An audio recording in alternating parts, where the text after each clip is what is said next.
what's the story here with Twitter?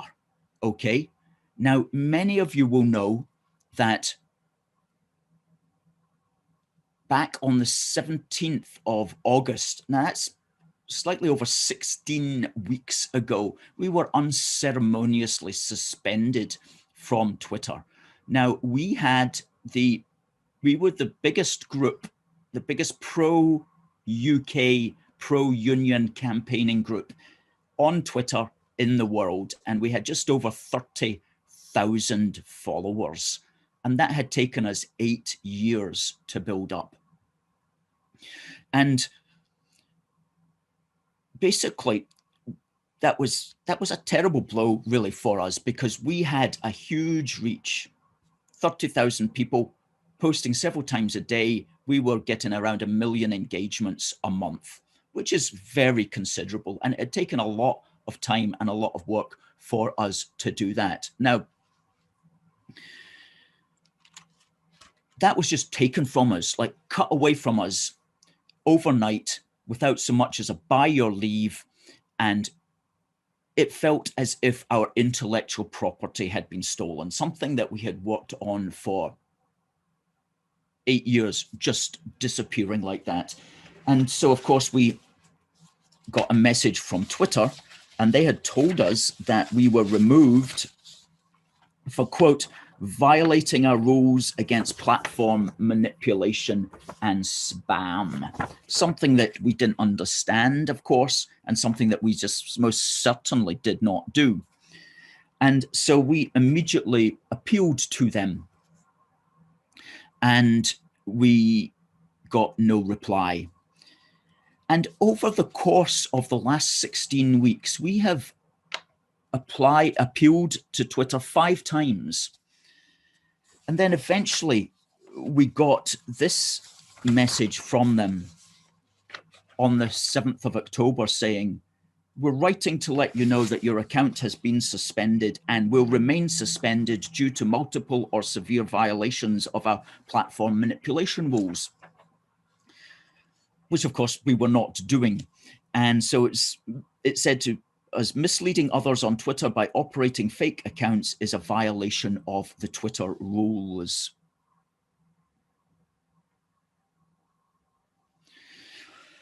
And of course, we're not a fake account at all. There were 4 pictures of me in the profile pic. Anybody could research the link and see that we were in fact a genuine organization, a registered company in the United Kingdom, so on and so forth, all of which we pointed out to the Twitter people that we thought we were communicating with. But clearly nobody had been reading our material, because if they had read the material, they would not have sent us this claiming that we were a fake account. So we sort of almost gave up at that point, because we thought, well, they're not even reading our appeals. There's not even a real person behind that. We're just sending these appeals and they're just getting deep sixed somewhere, and nobody's caring one way or the other. So we were just very infuriated by that, very annoyed at our intellectual property being stolen in that way. However, what could we do about it?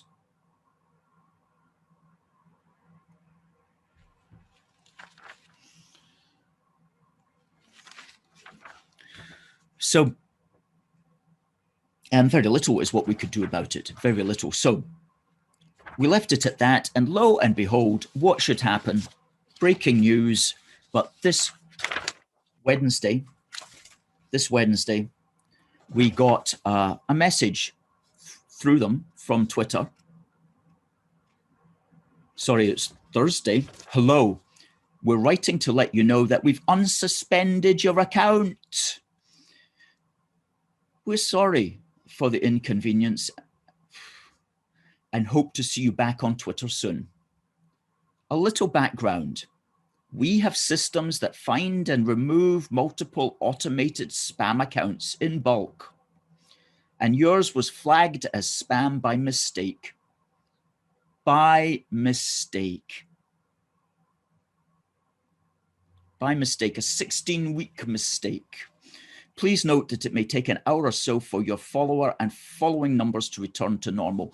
Well, they largely returned to normal, although we are 1,600 down.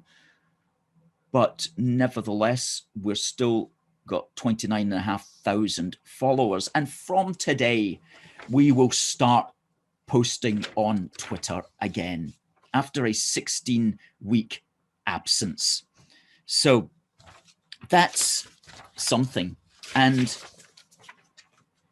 it just does show, though, the power of social media and the power that Twitter possesses, because we've been aware now for some time that they are seriously clamping down on views that they don't like. Just a few greetings here. Willie says, good afternoon. Good afternoon to you too, sir. TC says, hello, all fellow unionists from Southwest London. Willie talks about how Parler has taken over. And James says, well done all at Force for Good. And David says, great news. It is great news for getting the message out, but it's a lesson that we won't forget. And it just does show us the ease with which media companies can take you down. Now, in the old days, they took you down if you broke their rules, usually if you were offensive, or if you were nasty, or if you were an obvious fake account. And to an extent, some of that can be understandable. But nowadays, you're in danger of being taken down if they simply don't like your point of view. So we have to always be conscious of that now. And we at A Force for Good have learned the lesson that we must have backup alternatives as well. So we've been setting up an account and building an account on Parler, as Willie talks about. Parler is good.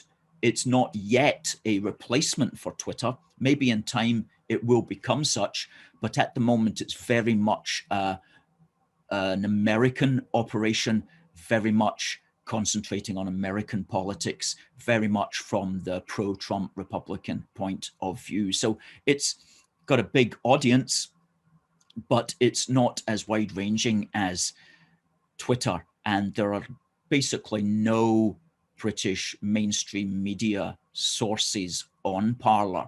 So if you want to be seen and heard by the newspapers, then you need to be on Twitter in the UK, which thankfully we're back on for the time being, touch wood. Now, I do ask people to certainly follow us on Twitter, but do give us a follow on Parler as well. Now, you'll need an account. Go to Parler, that's Parler.com. Go to Parler.com and set up an account, and you can follow A Force for Good. Search for us there.